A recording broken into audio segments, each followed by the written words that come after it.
Mon frère m'a envoyé un SMS juste avant son mariage. Tu es viré. Seulement la vraie famille. J'ai fixé mon téléphone, le sang quittant mon visage. J'avais payé pour presque tout. Les fleurs, le lieu, le traiteur. J'ai répondu, parfait. Alors la vraie famille peut payer ses propres factures de mariage. Ils se sont moqués de moi dans la discussion de groupe toute la nuit. Mais au matin, ils me suppliaient. Ils ne savaient pas que je détenais un secret qui allait absolument détruire sa vie. Avant de vous raconter ce qui s'est passé, prenez un verre d'eau tiède, asseyez-vous et écoutez-moi vous raconter toute cette histoire. J'étais assis sur le siège conducteur de ma voiture, fixant à travers le pare-brise les vastes pelouses verdoyantes de l'Oak Ridge Country Club. C'était un bel après-midi de samedi, début novembre. Le ciel était de ce bleu vif et tranchant que l'on ne voit que juste avant que le temps ne devienne glacial. Je pouvais voir les chaises en bois blanc parfaitement alignées en rangées sur l'herbe. Je pouvais voir l'arche florale se balancer légèrement dans la brise. Je pouvais voir les invités arriver dans leurs costumes coûteux et leurs robes élégantes, riant, tenant de petits verres de champagne, totalement inconscients que le sol sous cette célébration était sur le point de s'effondrer. Je portais un costume bleu marine foncé. Mes mains reposaient sur le volant et mes articulations étaient complètement blanches. Dans le porte-gobelet à côté de moi se trouvait une petite clé USB en plastique bon marché. Elle était argentée avec un capuchon noir. Elle avait probablement coûté 5 $ dans une pharmacie, mais le fichier vidéo enregistré sur cette clé était assez puissant pour faire exploser toute ma famille. Je ne voulais pas être là. Vraiment pas. Si vous m'aviez demandé 24 heures plus tôt, je vous aurais dit que j'allais passer le samedi assis sur mon canapé, ignorant mon téléphone et essayant d'oublier que j'avais même un frère. Ils avaient été on ne peut plus clairs, je n'étais pas le bienvenu. Ils avaient rayé mon nom de la liste des invités, m'avaient humilié devant toute notre famille élargie et m'avaient dit que je n'étais rien pour eux. Mais je ne pouvais pas rester à l'écart à cause de Chloé. Chloé était la mariée. C'était une femme bien. Elle était gentille. Elle était confiante. Et elle aimait mon frère Nathan avec une pureté qu'il ne méritait absolument pas. Elle pensait épouser un type formidable. Elle pensait épouser son âme sœur. Elle n'avait aucune idée qu'elle marchait dans un piège. Et j'étais la seule personne sur Terre qui détenait la clé pour la laisser sortir. J'ai de nouveau regardé la clé USB. Mon estomac se nouait. Je ne suis pas une personne vindicative. J'ai 31 ans. Je travaille comme analyste principal en conformité financière et toute ma vie est construite autour des règles, de l'ordre et du maintien de la paix. Toute ma vie, j'ai été le réparateur. J'étais le gars qui nettoyait les dégâts. Si quelque chose cassait, j'en achetais un nouveau. Si une facture était en retard, je la payais. Si une réunion de famille tournait mal, j'étais celui qui avalait sa fierté et s'excusait juste pour que les cris s'arrêtent. Ils ne m'ont pas laissé être le gentil aujourd'hui. Ils m'ont poussé dans mes retranchements. Ils ont pris mon argent. Ils ont pris ma dignité. Et puis ils m'ont claqué la porte au nez. Ils pensaient que j'allais juste l'accepter comme je le faisais toujours. Ils pensaient que je rentrerais chez moi, que je pleurais dans mon oreiller et que je finirais par ramper vers eux, le portefeuille ouvert. Ils se trompaient. J'ai pris une grande inspiration, j'ai saisi la clé USB et je l'ai glissée dans la poche intérieure de ma veste de costume. Le tissu me semblait lourd contre ma poitrine. J'ai ouvert la portière et je suis sorti sur le parking en gravier. L'air froid m'a frappé le visage, me réveillant, aiguisant mes sens. Je ne savais pas exactement comment cela allait se passer. Mon plan était simple. Trouver Chloé, lui remettre la clé discrètement et m'en aller. Je ne voulais pas de spectacle public. Je ne voulais pas gâcher l'esthétique de leur journée parfaite. Je voulais juste qu'elle sache la vérité avant de signer un document légalement contraignant avec un homme qui était en train de la trahir activement. J'ai commencé à marcher vers le lieu de réception. Mon cœur battait contre mes côtes comme un marteau. Chaque pas me donnait l'impression de marcher dans de l'eau profonde. J'étais terrifié, mais j'étais aussi étrangement calme. Pour la première fois de ma vie, je n'agissais pas comme le filet de sécurité de ma famille. J'étais les ciseaux qui coupaient le filet en morceaux. Laissez-moi vous ramener au début de tout cela pour que vous compreniez pourquoi un frère ferait une chose pareille. Pour comprendre Nathan, il faut comprendre mes parents. Mon père, Robert, est un homme qui accorde plus d'importance aux apparences qu'à l'oxygène. Ma mère, Marie, est une femme qui croit que le soleil se lève et se couche strictement pour son plus jeune enfant. Nathan a 3 ans de moins que moi, et dès l'instant où il a su marcher, il a été l'enfant chéri. Il était charismatique, athlétique, et il avait ce sourire qui pouvait le sortir de n'importe quelle situation. J'étais l'opposé. J'étais calme. J'aimais les chiffres. Et je préférais rester dans ma chambre à lire plutôt que de sortir et d'être le centre de l'attention. J'étais le fils fiable. Dans ma famille, fiable était juste un mot poli pour dire invisible jusqu'à ce qu'on ait besoin de quelque chose. La dynamique s'est installée très tôt. Si Nathan cassait une fenêtre, on me disait que j'aurais dû le surveiller. Si Nathan avait une mauvaise note, on me disait que j'aurais dû l'aider à étudier. En grandissant, les enjeux sont devenus plus importants, mais le jeu est resté exactement le même. Quand j'ai obtenu mon premier emploi à la sortie de l'université et que j'ai commencé à gagner un salaire décent, les demandes ont commencé à affluer. Ce n'était jamais une exigence directe. C'était toujours enveloppé de culpabilité. Elia, ton frère a du mal à payer son loyer ce mois-ci. Il cherche encore ses marques. Tu gagnes bien ta vie. Aide-le. Elia, la voiture de Nathan est tombée en panne. Il en a besoin pour le travail. Sois un bon grand frère. J'ai toujours payé. J'ai payé parce que je voulais qu'il me regarde comme il le regardait, lui. Je voulais que ma mère me serre dans ses bras et me dise qu'elle était fière de moi. Je voulais que mon père me tape sur l'épaule et dise que j'étais un homme bien. Je pensais pouvoir acheter ma place dans leur cœur en étant utile. C'est une chose pathétique à admettre, mais c'est la vérité. J'étais affamé de leur approbation. Le plus gros désastre s'est produit il y a 2 ans. Nathan voulait acheter une voiture de sport, une Porsche. Il n'avait pas les revenus nécessaires pour obtenir le prêt, et son score de crédit était une plaisanterie. Il est venu me voir en suppliant. Il m'a promis qu'il allait obtenir une promotion. Il m'a promis qu'il ferait chaque paiement. Il a juré sur sa vie que cette voiture allait l'aider à décrocher des clients dans l'immobilier haut de gamme. Mes parents ont renchéri, me disant que j'étouffais son potentiel si je ne l'aidais pas. Contre tout instinct, j'ai co-signé le prêt. Vous devinez la suite. Au bout de 3 mois, les paiements ont cessé. Je l'ai appris quand la banque m'a appelé. J'ai confronté Nathan et il a balayé l'affaire d'un revers de main. Mec, c'est juste un mois difficile. Détends-toi. Il n'a pas payé le mois suivant non plus. Mon score de crédit a commencé à chuter. J'ai dû intervenir et commencer à faire les paiements mensuels de $1000 de ma propre poche juste pour sauver mon propre avenir financier. Quand je suis allé voir mes parents à ce sujet, mon père m'a crié dessus. Il a dit, tu gagnes plein d'argent, Elia. Arrête de harceler ton frère. Il est sous pression. Tu essaies de ruiner sa confiance en lui. J'ai fini par rembourser la voiture. Cela a englouti une énorme partie de mes économies. Nathan a gardé la voiture. Il la conduisait au dîner de famille et la garait fièrement dans l'allée pendant que je garais ma berline de 6 ans dans la rue. Personne ne m'a jamais remercié. C'était simplement attendu. C'était mon rôle. J'étais le distributeur automatique qui ne demandait pas de code-PIN. Mon meilleur ami Samuel a tout de suite compris. Nous prenions des bières un soir et il m'a regardé en disant, tu sais qu'ils ne t'aiment pas, n'est-ce pas? Ils aiment ce que tu fais pour eux. Si tu arrêtes de payer, tu cesseras d'exister pour eux. Je me suis mis en colère contre Samuel ce soir-là. J'ai défendu ma famille. Je lui ai dit qu'il ne comprenait pas nos liens. Mais au fond de moi, dans les parties calmes et sombres de mon esprit, je savais qu'il avait absolument raison. J'avais juste trop peur de tester la théorie. J'avais peur d'être seul. Je pensais qu'une famille toxique valait mieux que pas de famille du tout. Je m'accrochais à une corde qui me déchiquetait les mains juste parce que j'avais peur de tomber. Quand Nathan a annoncé ses fiançailles avec Chloé, la famille est entrée en ébullition. Chloé était un amour. Elle était institutrice, incroyablement patiente et sincèrement chaleureuse.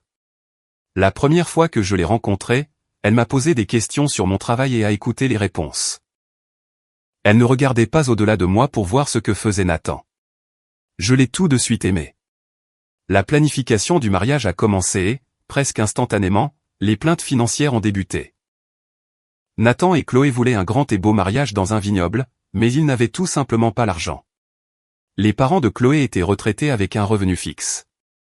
Ils ont contribué ce qu'ils pouvaient, ce qui a couvert sa robe et quelques détails mineurs.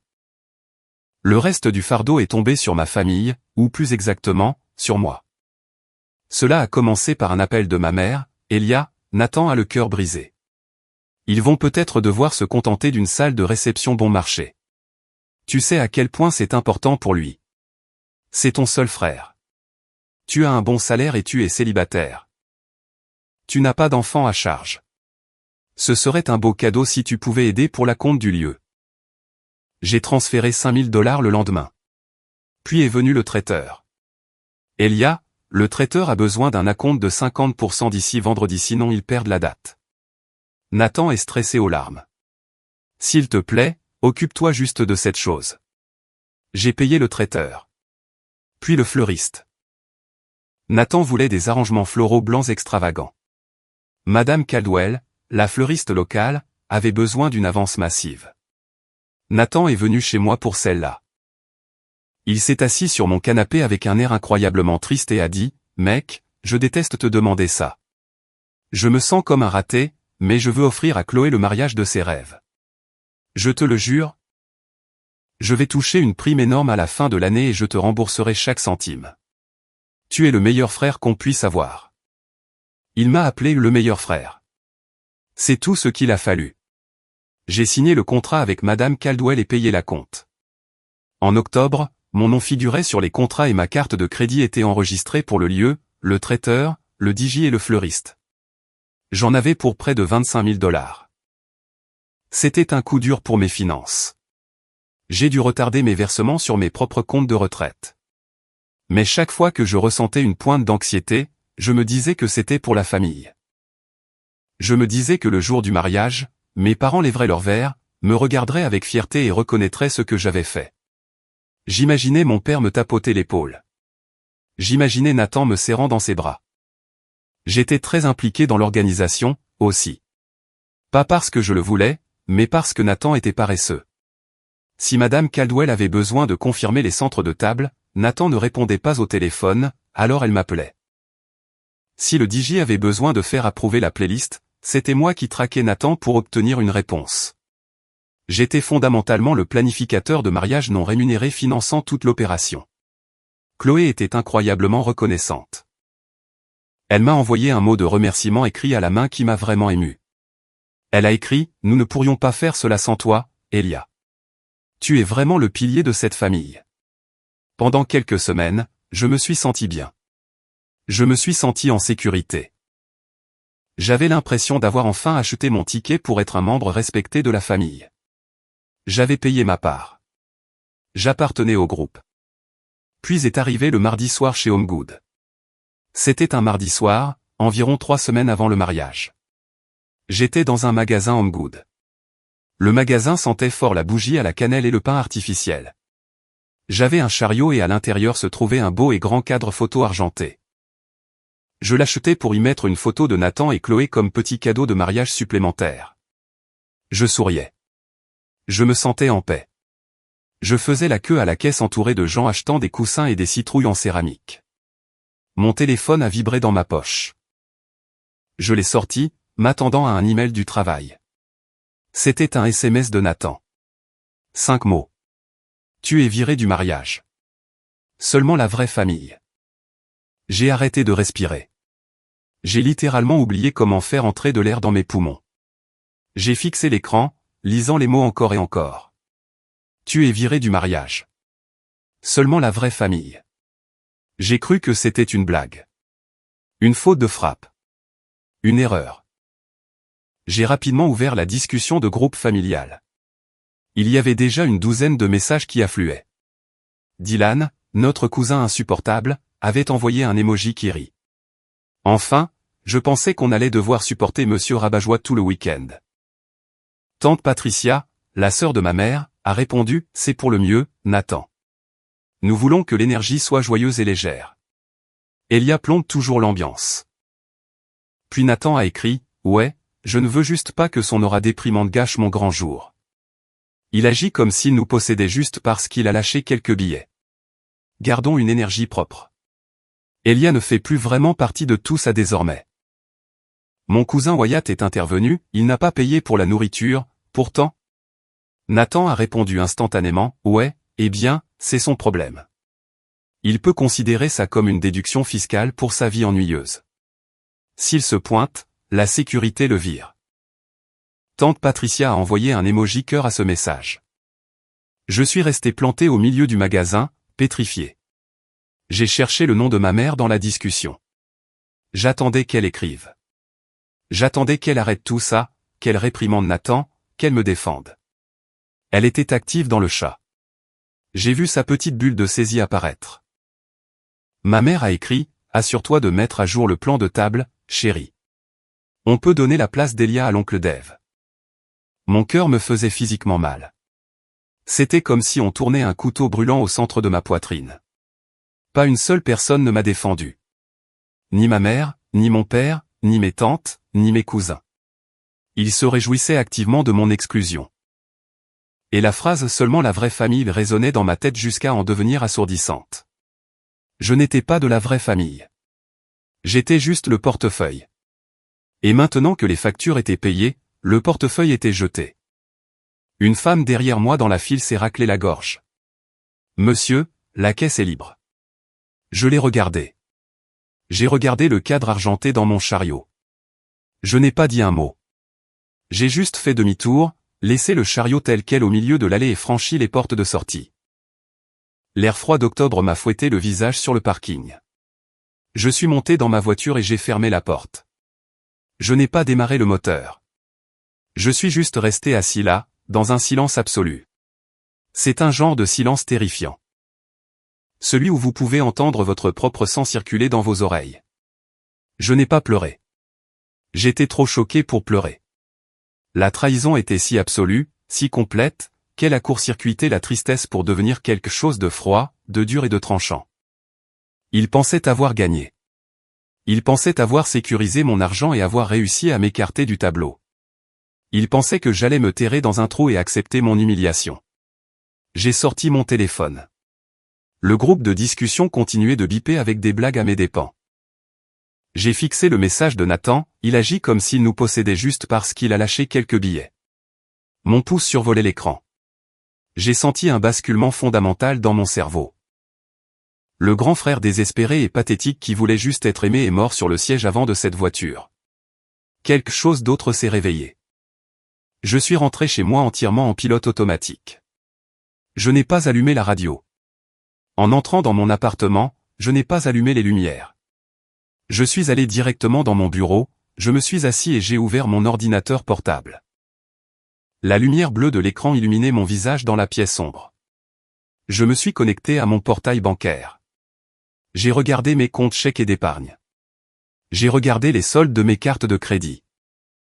Chaque montant élevé était le résultat direct de ma famille, les paiements de la Porsche, la compte du lieu, le traiteur, les fleurs, le Digi.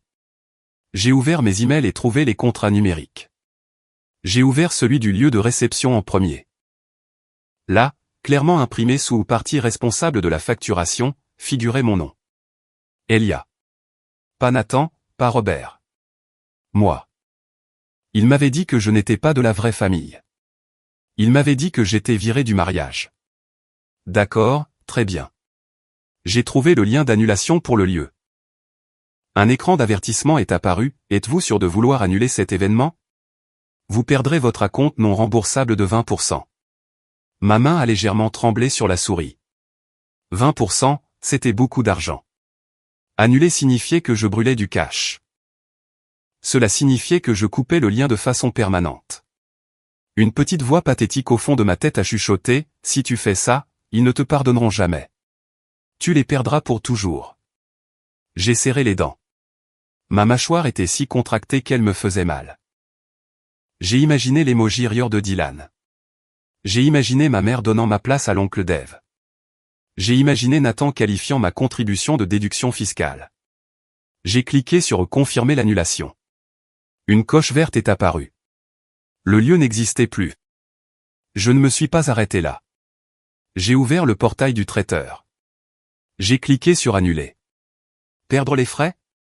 Oui. Fait. La nourriture n'existait plus. J'ai ouvert le contrat du Digi, je lui ai envoyé un email directement. Événement annulé pour cause de manque de fonds de la part du marié.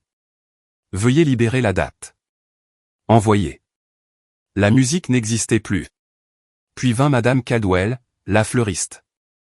C'était une dame âgée et douce, et je ne voulais pas perturber son emploi du temps via un système automatisé. J'ai pris mon téléphone et je l'ai appelée directement. Il était tard, mais elle a répondu.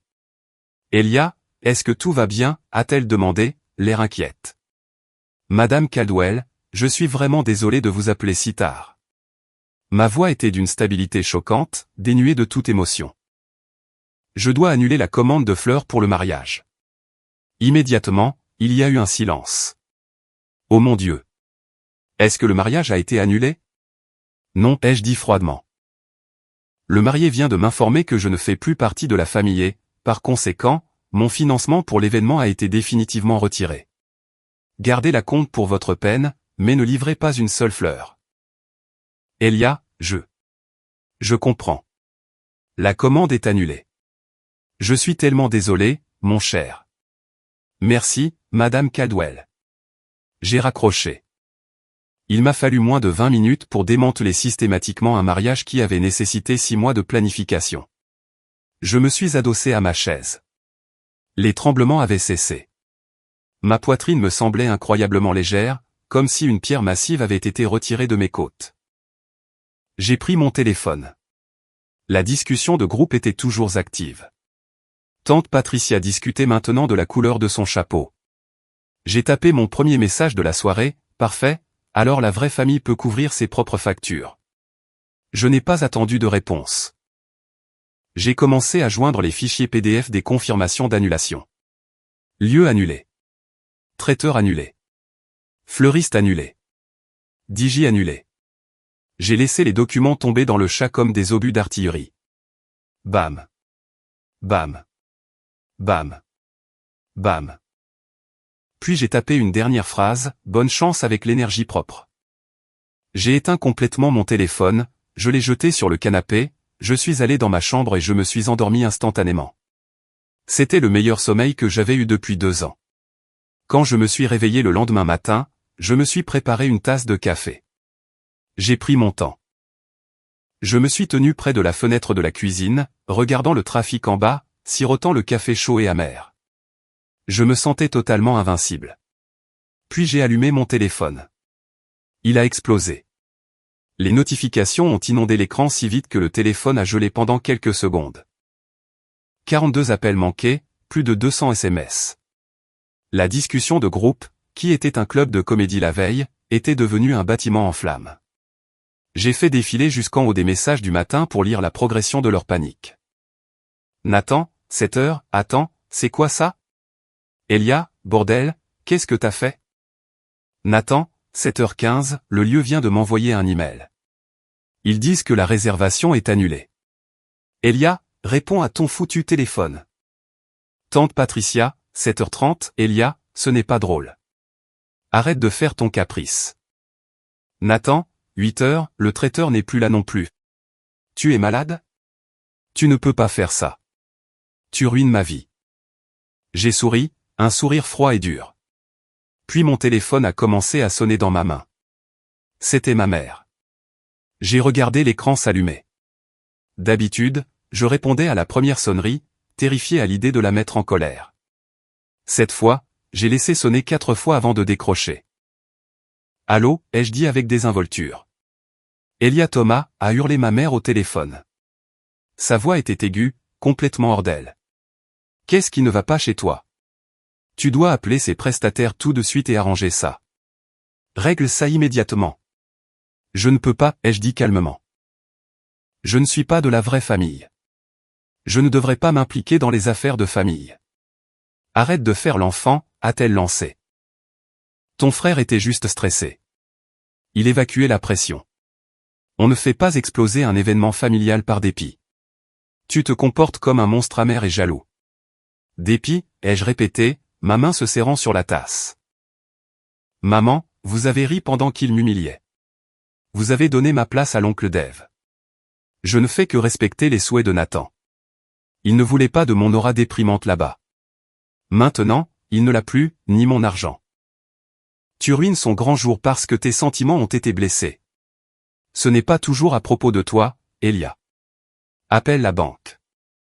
Non, ai-je dit. Pardon? J'ai dit non. Demande à Nathan de payer. Il va avoir sa grosse prime, non? Elle a commencé à sangloter. Des sanglots dramatiques et faux destinés à me faire culpabiliser.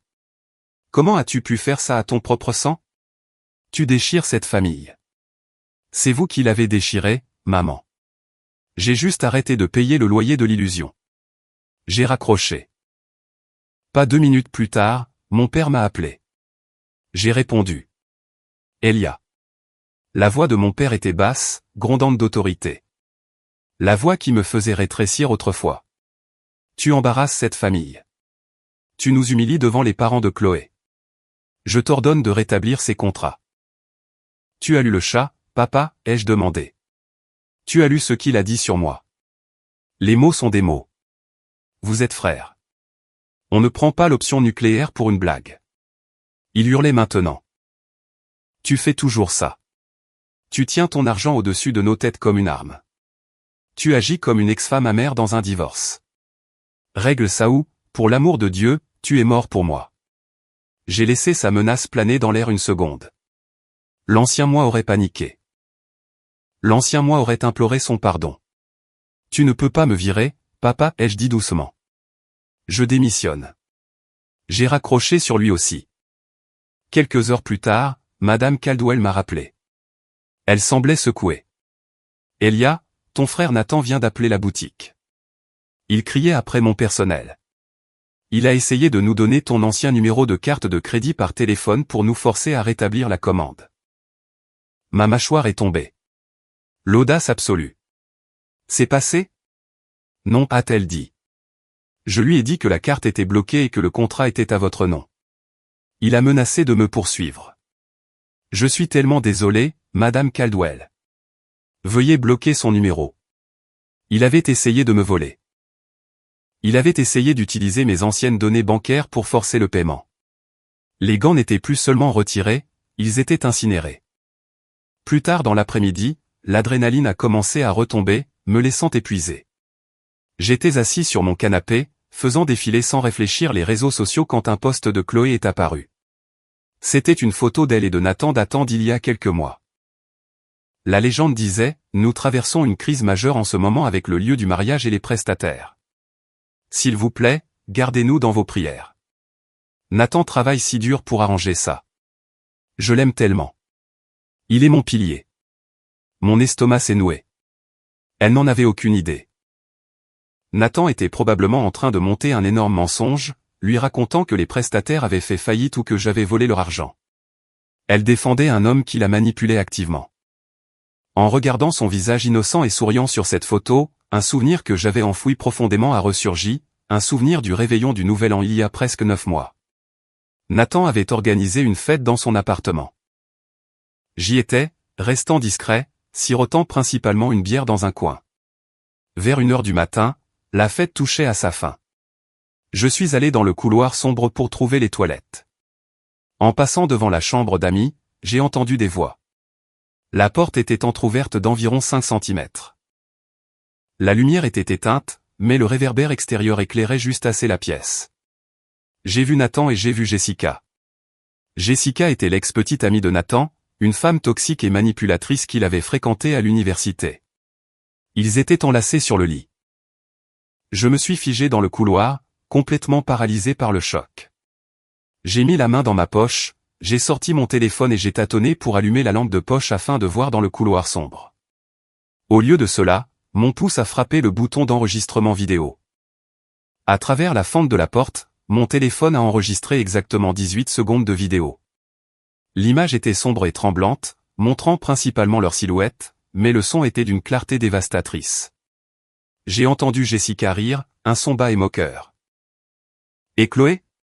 Elle ne croit pas que tu vas te marier ?» Nathan a ricané. Sa voix était indubitable. « Chloé va bien. Elle est en sécurité. C'est une fille bien, tu sais.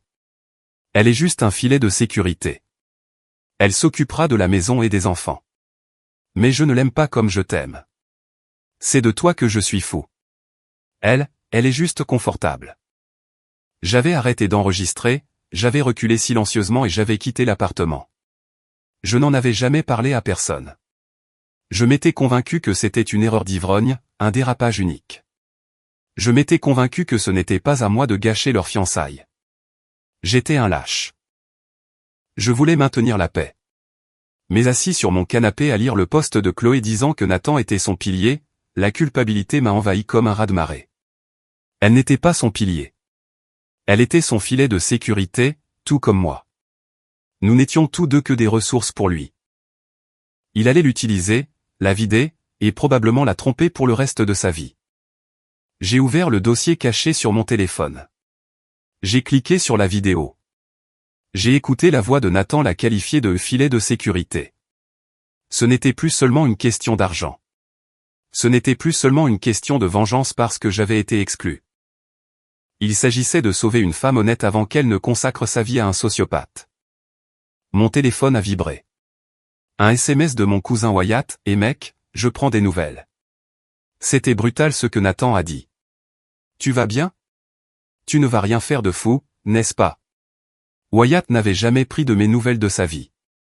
Il cherchait des informations. Il voulait faire un rapport à Nathan. J'ai répondu, je vais bien, Wyatt. J'en ai fini pour de bon. Je savais que Wyatt ferait une capture d'écran et l'enverrait à Nathan. Laisse-les penser que je reculais. Laisse-les penser que l'orage était passé. Le lendemain soir, on a frappé violemment à la porte de mon appartement. J'ai regardé par le Judas. C'était Nathan. Il avait l'air affreux. Ses cheveux étaient en désordre. Ses yeux étaient injectés de sang. Et il faisait les 100 pas comme un animal en cage. J'ai ouvert la porte, en laissant la chaîne de sécurité attachée. Qu'est-ce que tu veux? Ouvre cette foutue porte, Elia, a-t-il sifflé, essayant de la pousser, mais la chaîne l'a retenue. Tu te crois malin? Tu penses que tu peux juste ruiner ma vie et te cacher? Tu as ruiné ta propre vie, Nathan, ai-je dit calmement. J'ai juste arrêté de la financer. Chloé pleure toutes les larmes de son corps, a-t-il crié, pointant un doigt vers moi à travers l'entrebâillement de la porte. Nous n'avons pas de lieu. Nous n'avons pas de nourriture. Tu as une idée d'à quel point c'est embarrassant? Ses parents posent des questions. Tu dois virer l'argent sur mon compte tout de suite pour que je puisse réserver un nouvel endroit. Je ne te demande pas. Je te l'ordonne. J'ai éclaté de rire. Un son sec et dur. Tu es fou? Tu m'humilies. Tu m'exclus de la famille. Tu dis à tout le monde que je suis un raté. Et maintenant tu exiges un virement bancaire. Tu es vraiment délirant. Son visage s'est tordu de pure rage. Tu es pathétique. Tu sais pourquoi personne ne t'a défendu? Parce que personne ne t'aime. Tu achètes les gens parce que tu n'as pas de personnalité. Tu es un raté triste et solitaire qui est jaloux que j'ai trouvé quelqu'un pour m'aimer. Et tu vas mourir seul. Je vais te poursuivre pour rupture de contrat verbal. Je vais te ruiner. Je l'ai regardé. Je l'ai vraiment regardé. J'ai cherché sur son visage le moindre signe d'un frère, le moindre signe de culpabilité, de remords ou d'amour. Il n'y avait rien, juste un parasite, en colère que l'autre ait coupé l'approvisionnement en sang. Tu n'aimes pas Chloé, ai-je dit doucement. Nathan s'est figé. Ses yeux ont dardé nerveusement pendant une fraction de seconde. De quoi tu parles, bordel? Bien sûr que si. Non, ai-je répété. Tu aimes juste ce qu'elle fait pour toi. C'est un filet de sécurité, n'est-ce pas? Son visage est devenu pâle. Il a reconnu la phrase. Il ne savait pas comment je la connaissais, mais il l'a reconnue. Tais-toi, a-t-il marmonné. Passe un bon mariage, Nathan. Essaie de ne pas servir de l'eau du robinet aux invités. J'ai claqué la porte au nez et verrouillé le pen dormant. Il a donné un coup de pied dans la porte, a hurlé une obscénité, et je l'ai entendu descendre le couloir d'un pas lourd. Le jour du mariage est arrivé, le samedi.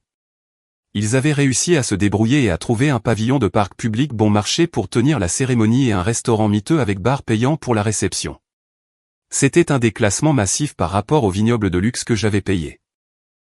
Je me suis réveillé, j'ai pris une douche et je me suis tenu devant mon placard. J'ai regardé le costume bleu marine foncé que j'avais acheté spécifiquement pour ce jour. Je l'ai retiré du cintre. J'ai mis la chemise blanche impeccable. J'ai noué la cravate en soie parfaitement. J'ai glissé mes chaussures de ville. Je me suis regardé dans le miroir. J'avais de l'allure. Je ressemblais à un homme qui a le contrôle.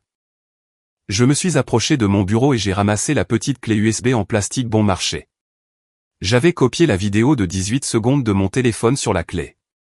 J'avais mis la clé dans une petite enveloppe blanche. Sur le devant de l'enveloppe, j'avais écrit d'une écriture soignée, « Pour Chloé, s'il te plaît, regarde seul ». Mon plan n'était pas de faire une scène. Malgré tout, je ne voulais pas humilier Chloé devant ses amis.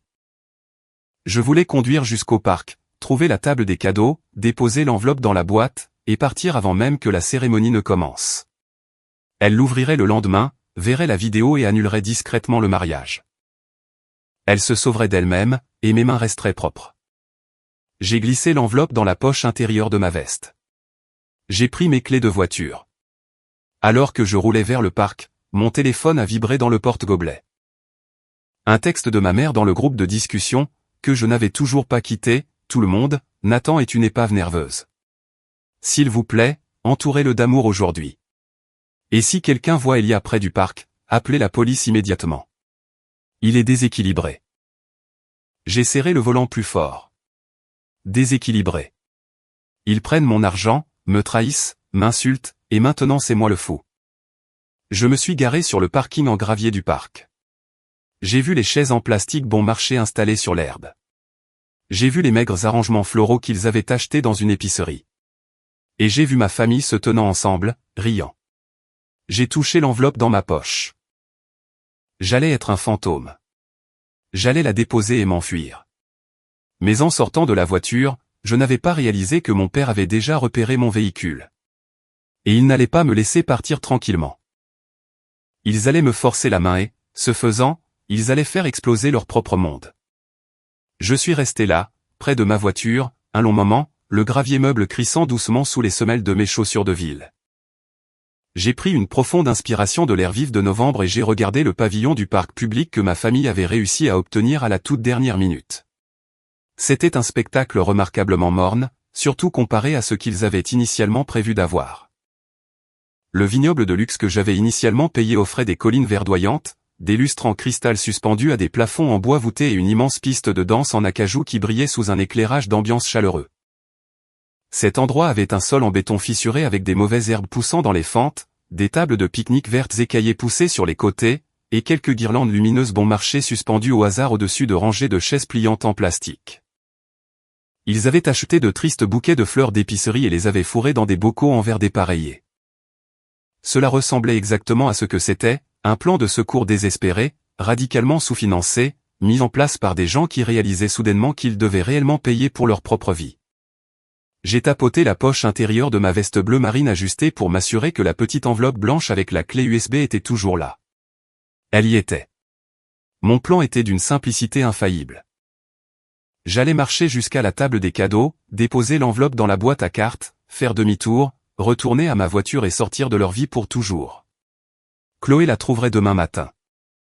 Elle la brancherait sur son ordinateur portable, regarderait l'horrible vidéo et annulerait discrètement le mariage ou demanderait un divorce rapide avant que leur vie ne devienne trop liée juridiquement et financièrement.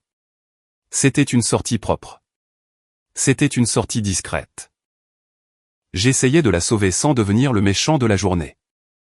Mais je n'ai même pas atteint la moitié du chemin vers la table. Qu'est-ce que tu penses faire ici exactement? La voix a claqué dans l'air froid de l'après-midi comme un fouet de cuir. Je me suis arrêté net et me suis retourné lentement. C'était mon père, Robert. Il portait un costume gris anthracite qui semblait un peu trop serré aux épaules, et son visage était d'un rouge foncé et agressif. Il a marché vers moi, entrant directement dans mon espace personnel, bombant le torse pour essayer d'utiliser sa taille pour m'intimider. C'était exactement la même tactique d'intimidation physique qu'il utilisait quand j'étais adolescent pour me forcer à la soumission. Je dépose un cadeau de mariage, ai-je dit. Ma voix était parfaitement stable. J'étais en fait surpris de voir à quel point je me sentais incroyablement calme à ce moment-là. Mon cœur ne s'emballait plus. Mes paumes n'étaient pas moites. Je regardais simplement un vieil homme amer et en colère qui avait perdu son contrôle absolu sur moi. « Tu ne déposes rien du tout » a sifflé mon père, pointant un doigt épais et calleux directement sur ma poitrine. Tu es un resquilleur pathétique et misérable. Tu as essayé de ruiner la vie de ton frère parce que tu es cupide et amer. Tu n'es plus mon fils. Fais demi-tour. Monte dans ta voiture et quitte cette propriété avant que je ne demande à tes oncles de te traîner physiquement dehors et de te jeter à la rue. Avant même que je ne puisse formuler une réponse à sa menace ridicule, Nathan a remarqué l'agitation près du parking et est arrivé en courant. Il portait un smoking noir de location, mais il avait l'air incroyablement débraillé. Ses cheveux étaient en désordre et il avait des cernes sous les yeux. Il semblait sévèrement stressé, mais dès qu'il m'a vu là, ses yeux se sont allumés d'une étincelle d'arrogance et de méchanceté triomphante. Il pensait sincèrement avoir gagné la guerre. Il pensait que j'étais là parce que je me sentais coupable et que je voulais implorer leur pardon. Waouh, a ricané Nathan, croisant les bras sur sa poitrine. Il m'a toisé du regard, détaillant mon costume coûteux, sa lèvre se retroussant dans un mépris affiché. Tu t'es vraiment pointé. Je suppose que tu ne pouvais pas supporter d'être hors des projecteurs, n'est-ce pas?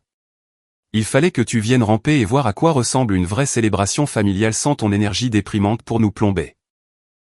Je ne suis pas ici pour toi, Nathan, ai-je dit, gardant mes mains détendues le long du corps. Je laisse un cadeau privé pour Chloé et ensuite je m'en vais. Tu n'auras plus jamais à me revoir. Nathan a ri bruyamment. C'était un son aigu et grinçant. Quelques invités, dont tante Patricia et mon cousin Dylan, notoirement insupportables, ont tourné la tête pour regarder notre confrontation. Ils ont commencé à chuchoter entre eux. Ils appréciaient énormément le spectacle, attendant que je sois publiquement humilié et renvoyé comme un chien désobéissant. Nous ne voulons pas de ton argent sale, a craché Nathan, faisant un pas de plus jusqu'à ce que je puisse sentir l'eau de Cologne bon marché qu'il portait. Tu penses que tu peux racheter ta place dans nos bonnes grâces après avoir fait ce coup psychotique avec les prestataires? Tu penses que jeter quelques centaines de dollars dans une enveloppe efface le fait que tu es un raté vide et solitaire? Garde ton argent. Elia. Va t'acheter un ami parce qu'absolument personne ici ne veut de toi. Mon père a hoché la tête en signe d'accord sévère. Tu as entendu ton frère. Monte dans ta voiture et pars maintenant, ou je te promets que tu le regretteras. J'ai regardé Nathan. J'ai regardé le sourire suffisant et prétentieux plaqué sur son visage. J'ai regardé mon père, qui se tenait épaule contre épaule avec le fils qui trompait activement et malicieusement une femme totalement innocente.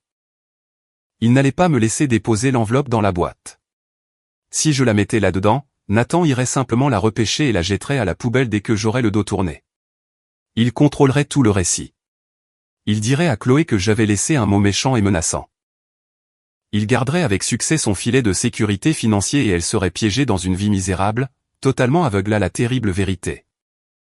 Je la laisserais face à un avenir de mensonges, de ruines financières et, finalement, une bataille amère pour la garde d'enfants qu'ils ne devraient même jamais avoir ensemble.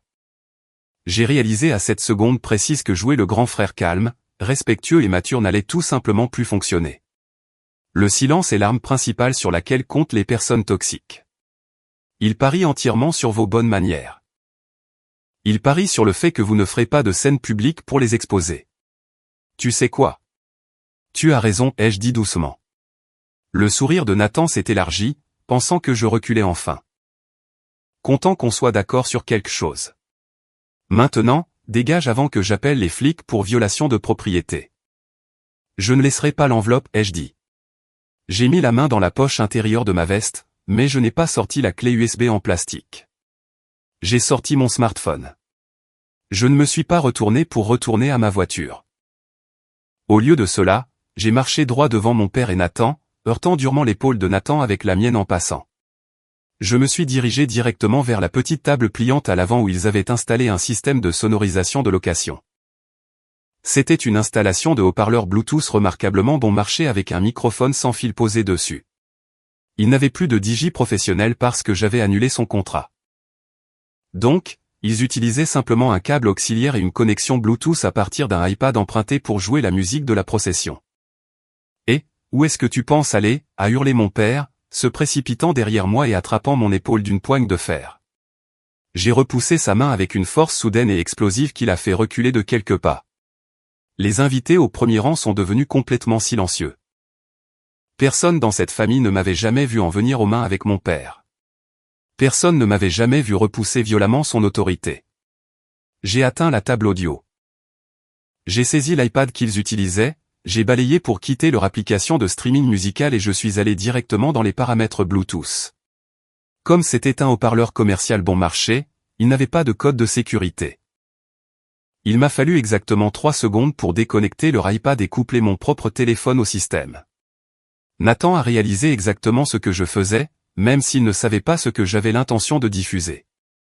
Il a sprinté vers moi, le visage tordu par la rage. Et, touche à cet équipement audio et je t'éclate la mâchoire.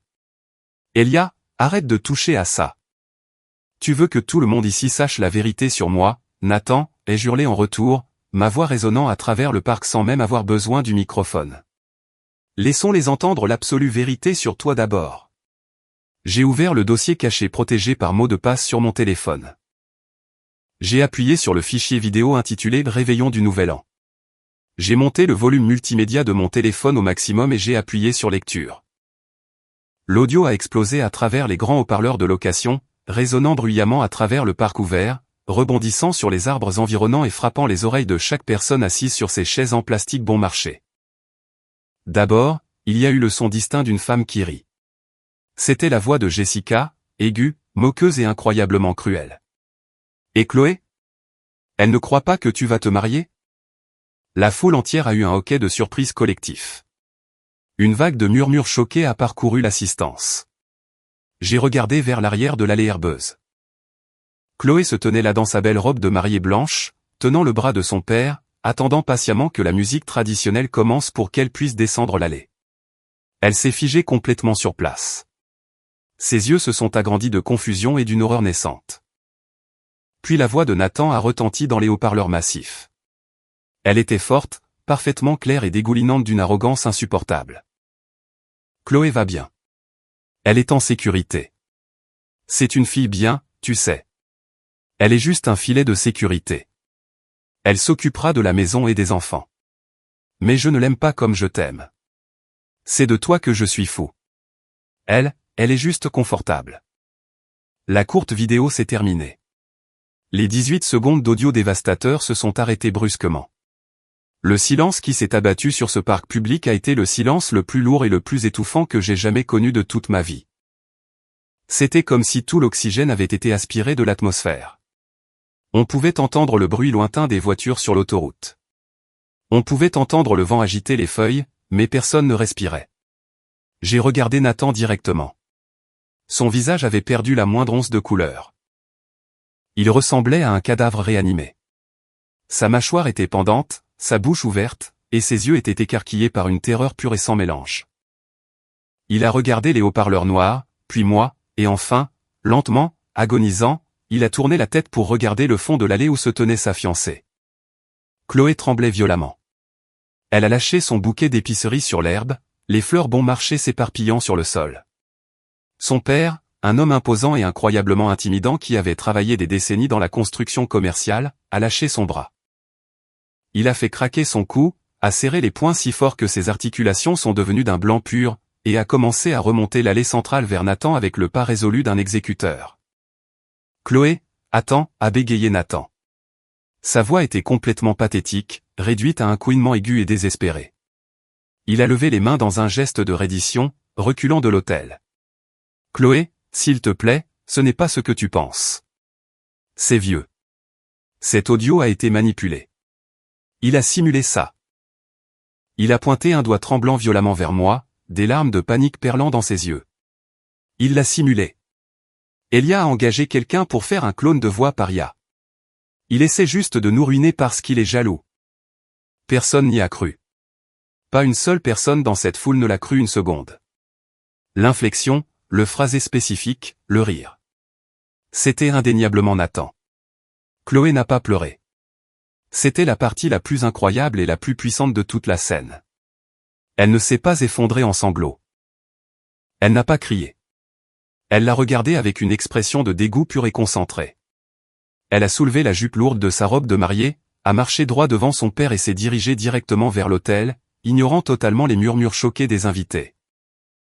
Un filet de sécurité, a-t-elle dit, sa voix tremblant d'une rage à peine contenue.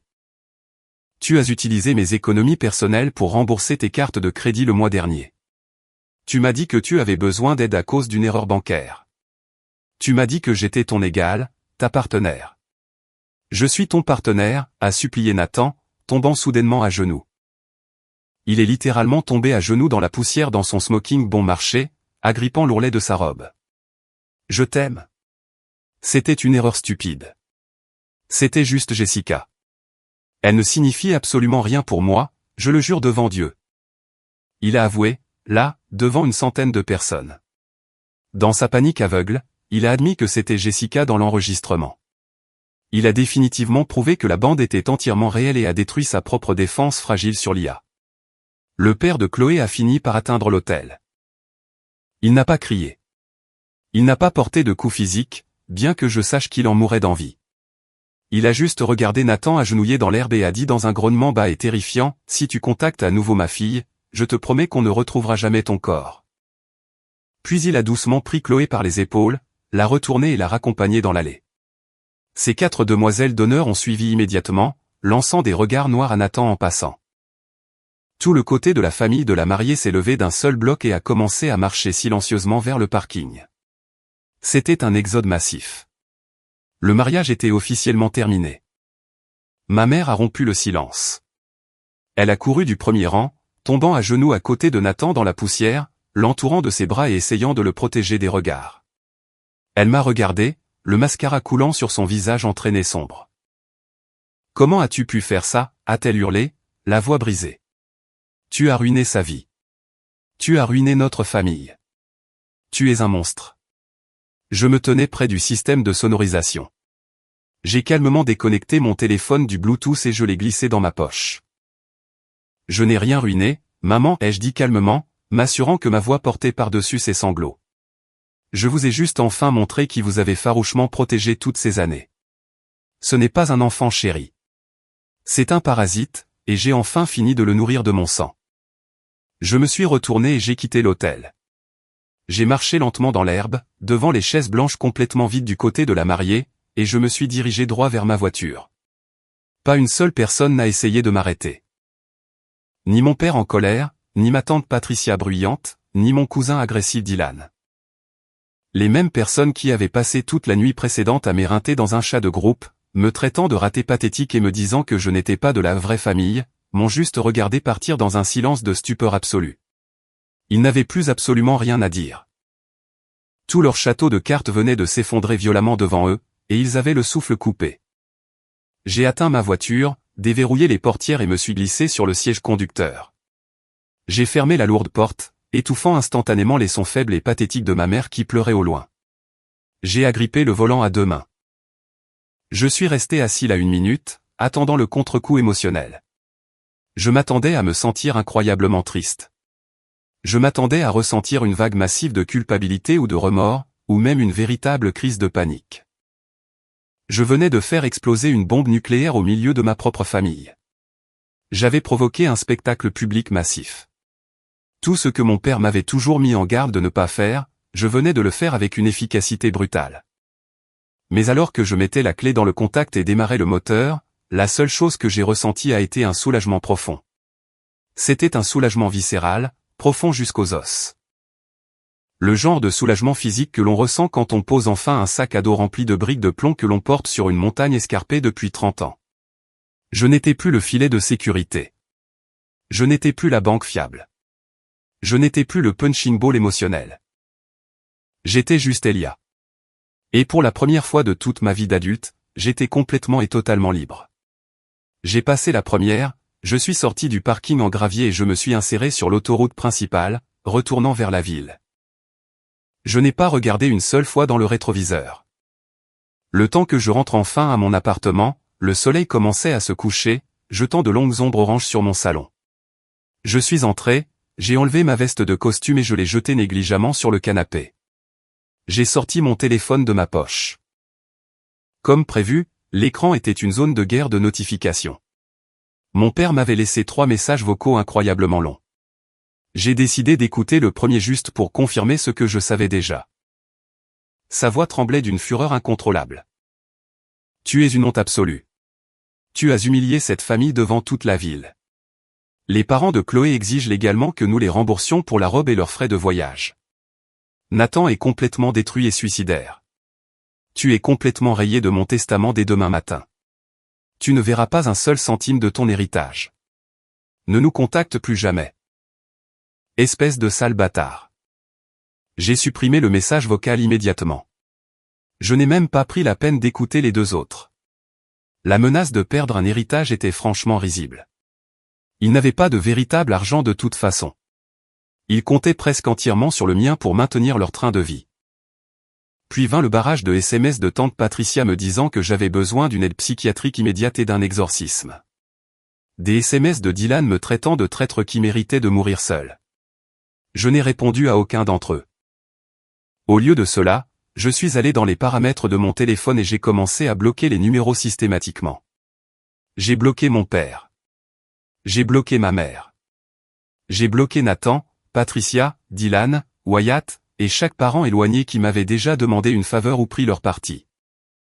J'ai complètement nettoyé mes contacts. Mais je savais que bloquer simplement leur numéro de téléphone n'allait pas suffire. J'avais besoin d'une séparation juridique stricte. J'avais besoin de construire une forteresse impénétrable autour de ma vie pour qu'ils ne puissent jamais y revenir de force. Dès le lundi matin, j'ai appelé un avocat hautement recommandé en ville. J'ai expliqué toute la situation financière avec la Porsche de luxe que j'avais sottement co-signée pour Nathan 2 ans auparavant.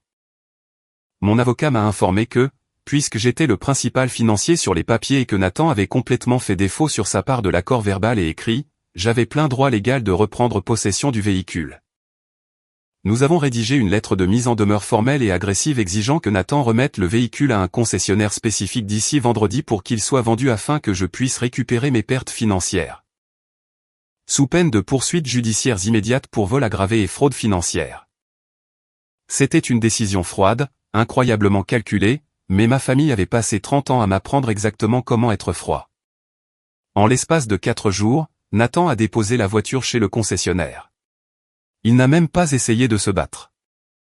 Il était bien trop occupé à gérer les retombées catastrophiques de la part de la famille en colère de Chloé, qui menaçait agressivement de le poursuivre pour les milliers de dollars qu'ils avaient gaspillés dans les préparatifs du mariage. J'ai revendu la Porsche au concessionnaire, payé le solde restant de l'emprunt massif et pris le peu d'équité restant pour le placer directement sur mon compte d'épargne à haut rendement. J'ai contacté le gestionnaire de mon immeuble et fait changer les verrous de ma porte d'appartement. J'ai mis à jour mes contacts d'urgence au travail pour retirer mes parents. J'ai contacté les RH et retiré mes parents comme principaux bénéficiaires de mon assurance vie et de mes comptes de retraite d'entreprise. J'ai systématiquement effacé ma famille toxique de mon existence légale. Et puis, j'ai dormi. Pendant les premières semaines, j'ai dormi plus que je ne l'avais fait en une décennie. L'état constant d'anxiété sourde, l'hypervigilance épuisante de toujours attendre la prochaine crise, la prochaine facture en retard, la prochaine demande manipulatrice d'aide. Tout cela s'était simplement évaporé. Mon appartement était magnifiquement calme. Mon compte bancaire a recommencé à croître rapidement. Ma vie m'appartenait enfin entièrement. 3 mois passèrent dans un silence paisible. C'était fin janvier et la ville était recouverte d'un épais manteau de neige. Les fêtes étaient passées, et je les avais passées complètement seul. Je n'ai pas installé de sapin de Noël. Je n'ai pas acheté de cadeaux.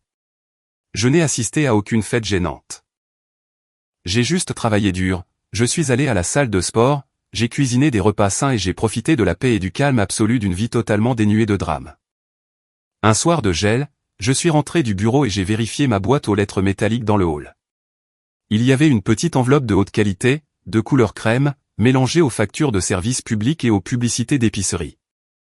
L'écriture sur le devant était soignée, élégante et vaguement familière. Il n'y avait absolument aucune adresse d'expéditeur dans le coin. Je l'ai montée et je l'ai ouverte debout dans ma cuisine. C'était une lettre manuscrite de Chloé. Elle disait: Elia, je ne savais pas exactement comment te joindre, alors j'ai posté ceci à ton ancienne adresse. En espérant que cela te parvienne. Je voulais attendre que la poussière retombe enfin et que les avocats en aient fini avant d'écrire ceci. Je veux juste te remercier. Ce que tu as fait ce jour-là au parc a été la chose la plus difficile et la plus humiliante que j'ai jamais eu à vivre.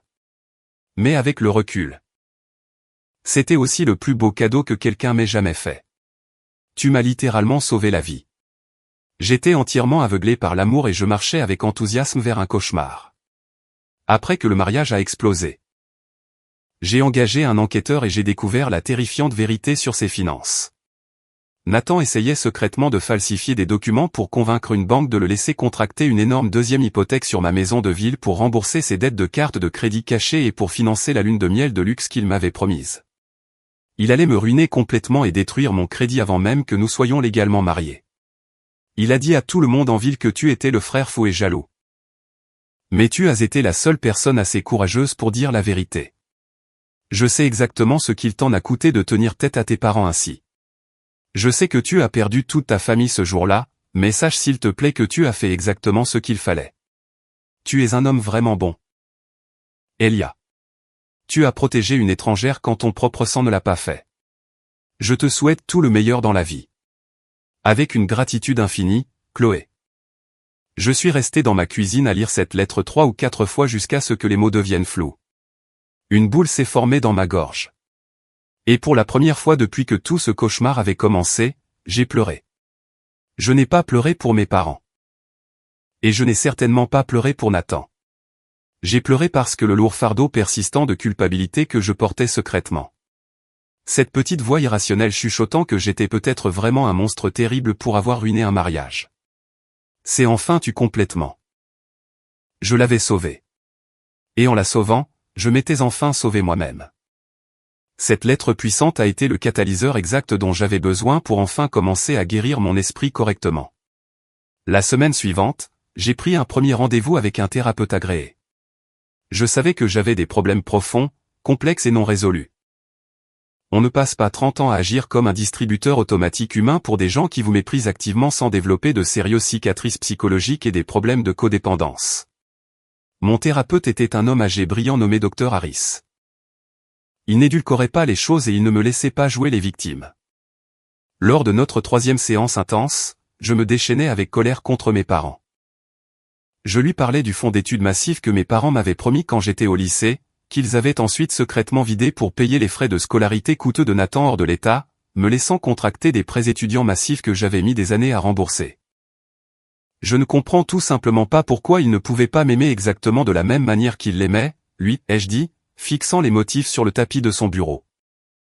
J'ai tout fait parfaitement. J'ai eu de bonnes notes. J'ai eu un emploi respectable en entreprise. Je n'ai jamais eu d'ennui judiciaire. Pourquoi n'ai-je jamais été assez bien pour eux? Le docteur Harris m'a regardé par-dessus la monture de ses lunettes. Elia. Tu essaies continuellement de trouver une logique dans un système qui est fondamentalement construit sur le dysfonctionnement. Tes parents ne t'estimaient pas moins à cause de ta valeur intrinsèque en tant qu'être humain. Ils t'estimaient exactement autant qu'ils en avaient besoin pour extraire tes ressources. Tu étais le fils capable. Les personnes capables et indépendantes ne sont pas choyées dans les dynamiques familiales toxiques. Elles sont utilisées. Elles deviennent les bêtes de somme désignées. Je me suis adossé à mon fauteuil et j'ai laissé cette vérité douloureuse faire son chemin. Tu es en deuil en ce moment, a-t-il continué doucement, sa voix pleine d'empathie. Mais tu dois réaliser exactement ce dont tu fais le deuil. Tu ne fais pas le deuil de la famille que tu as perdue ce jour-là au parc. C'était comme assister à des funérailles pour une famille qui respire encore. Mais la vérité est que tu fais le deuil de la famille que tu n'as jamais eue. Tu pleures l'illusion d'une mère aimante et d'un père protecteur. Une fois que tu auras enfin lâché le fantasme désespéré qu'ils se réveilleront un jour, s'excuseront et t'apprécieront, tu seras enfin libre. C'était une pilule incroyablement difficile à avaler. Cela signifiait accepter la réalité brutale que mes parents étaient des personnes fondamentalement brisées qui n'allaient jamais changer. Cela signifiait accepter que mon frère était un narcissique dangereux qui ne voyait les gens que comme des tremplins pour obtenir ce qu'il voulait. Mais accepter la vérité était le seul moyen possible d'avancer. J'ai arrêté d'attendre une lettre d'excuse qui ne viendrait jamais. J'ai arrêté de vérifier mon dossier de messages bloqués dans des moments de faiblesse juste pour voir s'ils avaient essayé de me contacter. Je les ai laissés partir entièrement. J'ai enterré l'idée toxique de ma famille et j'ai commencé à concentrer 100% de mon énergie sur mon propre avenir. Le jalon émotionnel majeur suivant fut Thanksgiving. Cela faisait exactement 1 an jour pour jour depuis l'incident du mariage au parc. Je n'ai pas commandé de plat à emporter bon marché comme je le faisais quand j'étais déprimé. Je suis allé dans une épicerie haut de gamme et j'ai acheté une énorme dinde, une farce coûteuse, des canneberges fraîches, tout le repas traditionnel. J'ai passé tout le jeudi à cuisiner dans ma cuisine, sentant les arômes incroyables remplir mon appartement. Le football passait fort à la télévision. Je me suis versé un verre généreux d'un bourbon vieilli très cher que j'avais acheté juste pour célébrer mon indépendance. Alors que je m'asseyais à ma table à manger pour manger le festin que j'avais préparé, mon téléphone a vibré. C'était un SMS de Samuel, mon meilleur ami. Nous étions devenus tellement plus proches au cours de l'année écoulée. Il avait été mon pilier absolu tout au long du processus juridique et émotionnel. Samuel écrivait « Joyeux Thanksgiving. Frère. Je viens d'apprendre par les rumeurs locales que Nathan a été officiellement licencié de sa firme immobilière pour avoir menti sur des documents financiers de clients. Il est complètement fauché et retourne vivre dans le sous-sol de tes parents aujourd'hui. On peut dire qu'on a évité une balle. » J'ai lu le texte lentement. 1 an plus tôt, lire cette information m'aurait plongé dans une panique aveugle. J'aurais ressenti l'envie irrépressible et conditionnée d'appeler mes parents, d'offrir un prêt d'argent généreux, de régler le problème avant qu'ils ne gâchent leurs vacances et ne fassent pleurer ma mère. Maintenant, je ne ressentais absolument rien, juste un léger sentiment de pitié pour le lit misérable qu'ils s'étaient eux-mêmes préparés. J'ai répondu à Samuel, « Joyeux Thanksgiving, mec. On se voit pour le golf dimanche matin. » J'ai posé mon téléphone face contre la table en bois. J'ai pris ma fourchette en argent et j'ai pris une bouchée de mon dîner. C'était sincèrement le meilleur repas que j'ai jamais goûté. J'ai regardé autour de moi dans mon appartement. J'ai réalisé qu'il devenait un peu trop petit pour moi. Avec la promotion majeure que j'avais récemment obtenue au travail et le salaire nettement plus élevé que je ramenais maintenant que je ne finançais plus le style de vie fastueux de ma famille, j'avais plus qu'assez d'argent de côté pour un acompte de 20%. J'ai décidé là, sur le champ, que j'allais acheter une maison. Une grande maison avec une cour clôturée. Une maison où je fixerais les règles. Une maison où seules les personnes qui me respectaient sincèrement et m'aimaient pour ce que j'étais seraient autorisées à entrer. Cela fait exactement 3 ans depuis cette journée chaotique au parc. J'ai acheté cette maison que je m'étais promise. Elle a une magnifique véranda et une immense cuisine de chef moderne où j'adore cuisiner. J'ai adopté un chien dans un refuge local, un golden retriever maladroit nommé Buster, qui m'accueille à la porte chaque jour comme si j'étais la meilleure personne au monde. J'ai obtenu une autre promotion massive dans ma firme financière, devenant partenaire junior, et je sors actuellement avec une femme vraiment merveilleuse et indépendante qui ne me demande pas un centime et insiste pour partager systématiquement l'addition chaque fois que nous sortons dîner. Je n'ai pas dit un seul mot à mes parents ou à mon frère en 36 mois. J'ai entendu par des parents bavards que mon père avait eu une petite alerte cardiaque l'année dernière. Mes vieux instincts toxiques se sont ravivés pendant une brève seconde quand j'ai appris la nouvelle, une douleur fantôme de culpabilité. Mais je les ai rapidement et impitoyablement réprimés. Je ne suis plus leur filet de sécurité. Ils ont fait leur choix. Ils ont choisi l'enfant chéri. Et maintenant, ils doivent faire face aux conséquences épuisantes et coûteuses d'avoir élevé un homme qui ne sait que prendre et détruire. Si vous écoutez cette histoire en ce moment et que mes expériences vous semblent un peu trop douloureusement familières, j'ai besoin que vous m'entendiez haut et fort. Être le filet de sécurité financier ou émotionnel de quelqu'un n'est absolument pas la même chose qu'être sincèrement aimé par cette personne. La générosité est un trait beau et admirable. Mais quand vous donnez vos ressources durement gagnées à des gens qui considèrent vos sacrifices comme un droit acquis, vous ne les aidez pas à grandir.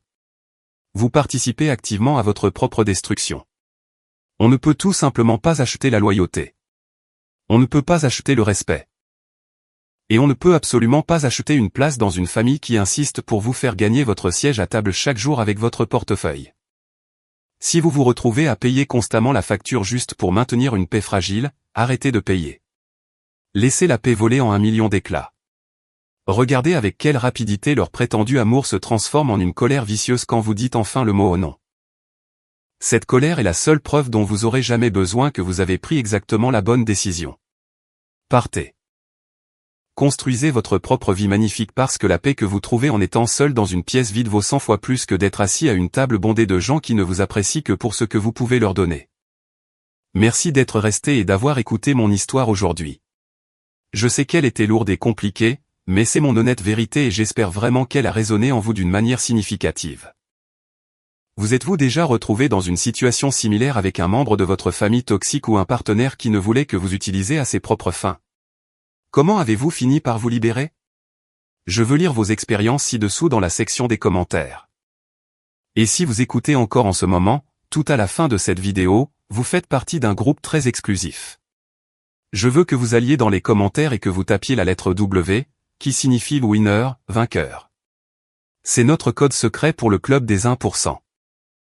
Le groupe incroyable de personnes résilientes qui restent jusqu'à la toute dernière seconde de la vidéo pour soutenir la chaîne. Cela me dit que vous êtes là, que vous vous souciez de moi et que mon histoire signifie réellement quelque chose pour vous. Si vous avez apprécié cette vidéo et y avez trouvé de la valeur ou du réconfort, s'il vous plaît, cliquez sur le bouton j'aime et n'oubliez pas de nous suivre et de vous abonner pour que nous puissions rester connectés pour la prochaine histoire. Prenez soin de vous. Gardez vos limites solides.